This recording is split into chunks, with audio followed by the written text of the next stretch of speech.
Hi everyone, it's Jenny with Joey and Jenny's Little Yellow House. And you can find us on YouTube at Joey143Jenny.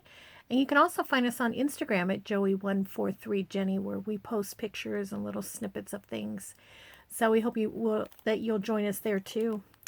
So this afternoon, what I've been doing is goofing around with my Spellbinders Cathe Holden cutting dies.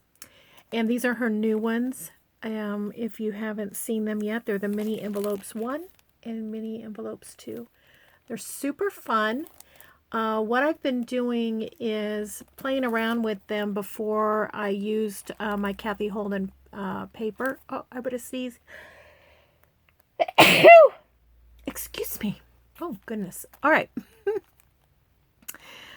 So anyways, I am not a pro in any way on die cutting machine. I do have a Spellbinders die cutting machine, which is really fabulous. Excuse me. But I've only used it twice. I had somebody at what am I trying to say? Like at a craft retreat, show me how to use it because I had never used one before. So this is only the second time I've ever used it, and I wanted to get it out and use these right away. So let me show you what I've done, and I'll tell you a couple of things that I think I might have learned. I do have a little bit of a incident from trying to force through the die cut, which wasn't a great idea. So that's probably lesson number 1. Don't force too hard. If it doesn't go easily, it's probably something needs to be adjusted. So I'll put those aside and just show you what I've done. So I haven't glued anything yet. These are just prototypes that I did on some paper. This is a vintage catalog, and I made a couple out of those. I wanted to try to, use the windows and see how that worked. I think these turned out super cute. Same here. And then you can, flip them whichever way you want. Now, one thing I did notice on this particular paper, this is another lesson I learned, make sure that paper has a lot of integrity, because most of you that use die cuts probably already know this, but it can cut a little bit deep and you want it to be able to fold. That's the fold line and not a cut line. So my paper is very fragile. It's one of those types that it might crumble a little bit. So that's a lesson learned. But I could either washi tape that, or really I don't even mind taking that off and using that as a little slide and a pocket to put a little slide in there. I think that'd be cute too. All right, so I'm not going to toss that just because it was cut like that. But then I did successfully use one of Cathe's papers and make one. I haven't glued it or finished it yet, but I wanted to get on and show you it.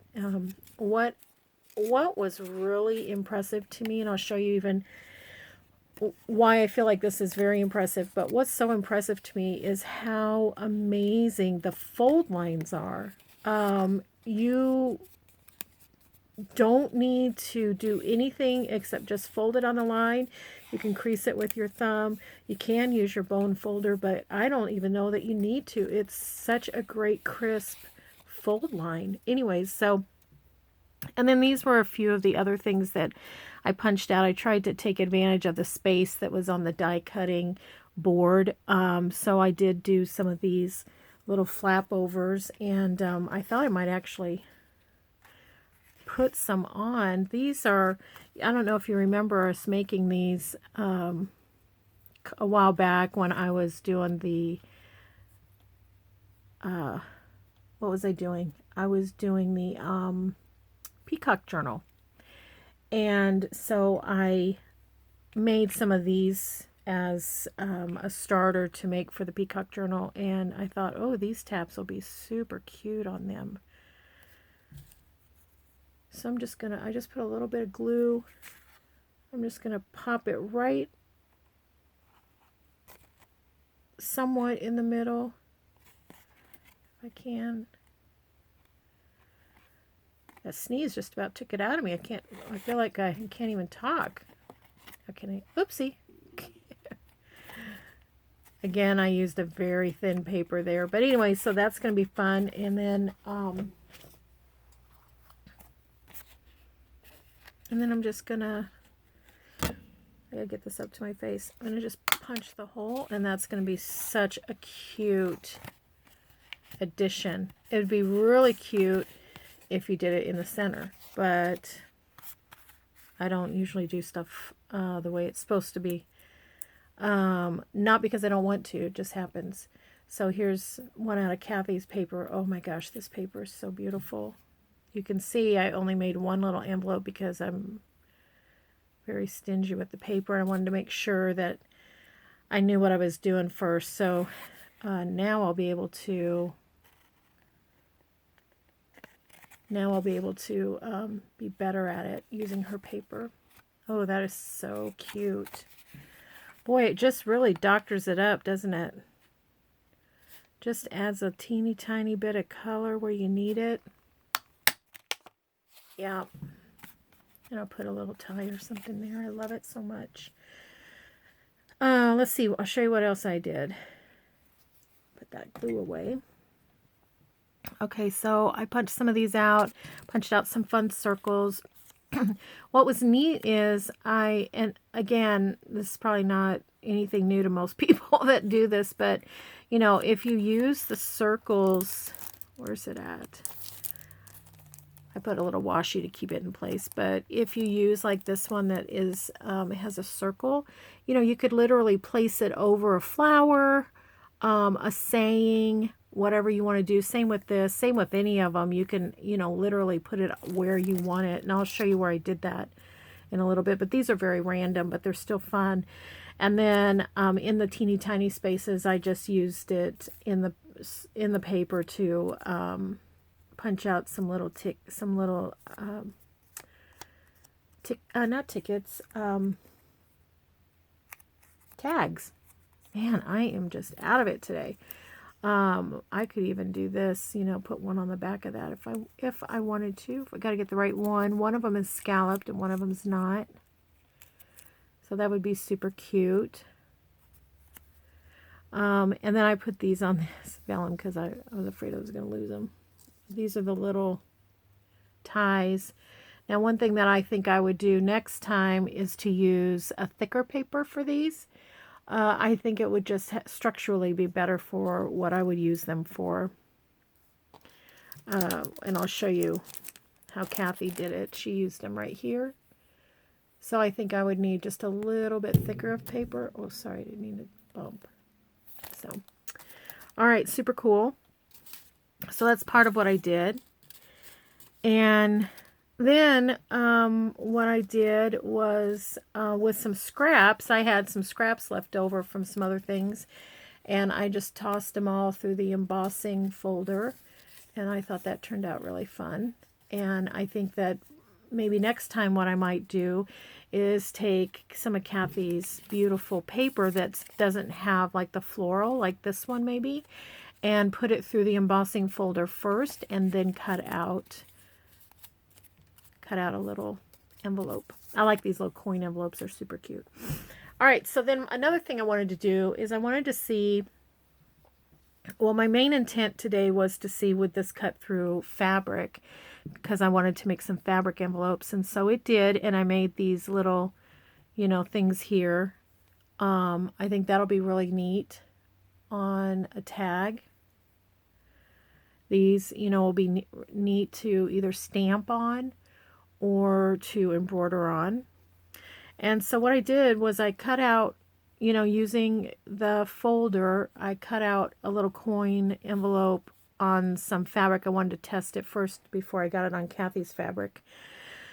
And yeah, I didn't, you can see here, this is very, very crude, but I didn't lay the die cut very straight, so it's a little bit off grain, and I think that would have been very helpful to try to keep it on grain. But my plan is to make the window, this was like a little napkin with some embroidery, and so what I did was I attempted to make it to where when you didn't have anything in the pocket, you saw this cute little embroidered flower that was already embroidered. So then what you could do is put that down in your journal. I might put it in my lace journal that I work on. And I may make one for my Cathe Holden journal too. Anyways, I like it. It's neat. This one's not as great as it could be, but I wanted to see what I could do. So it was a quick one. But in the meanwhile, what I did was I went ahead and cut some more out. Now these are out of, like, this is out of an old tablecloth, a white tablecloth. This is just out of some, linen type of fabric. One thing that I was talking about earlier are the fold lines. These give an amazing fold line. I did press it, but there was no fiddly with it. It just folds exactly where it needs to fold, and then I just pressed it. Probably would have been great if I had pressed the fabric before I put it in, and I'll show you why I say that, but here's another one. I just think these are adorable. Wouldn't this be great? I mean, how awesome could you mass make a bunch of sachets? Now, if you did that, my recommendation would be to completely stitch, probably with your machine, stitch around here, all the way around here, but then just leave this and maybe put either a button there or, use Cathe's dot closures if you want to use those, even if it's just for, a faux closure. Be so cute. But I just thought, man, that would be so amazing to mass produce some little sachets. Super cute. Excuse me. So then, because I was, using the embossing folder to use on these, just to see what would happen, I also put my fabric through it as well, and it came out pretty cute. Yeah, so tons of fun using Cathe's cutting dies for the mini envelopes 1 and 2. I haven't done this one yet, so that is going to be a super great time.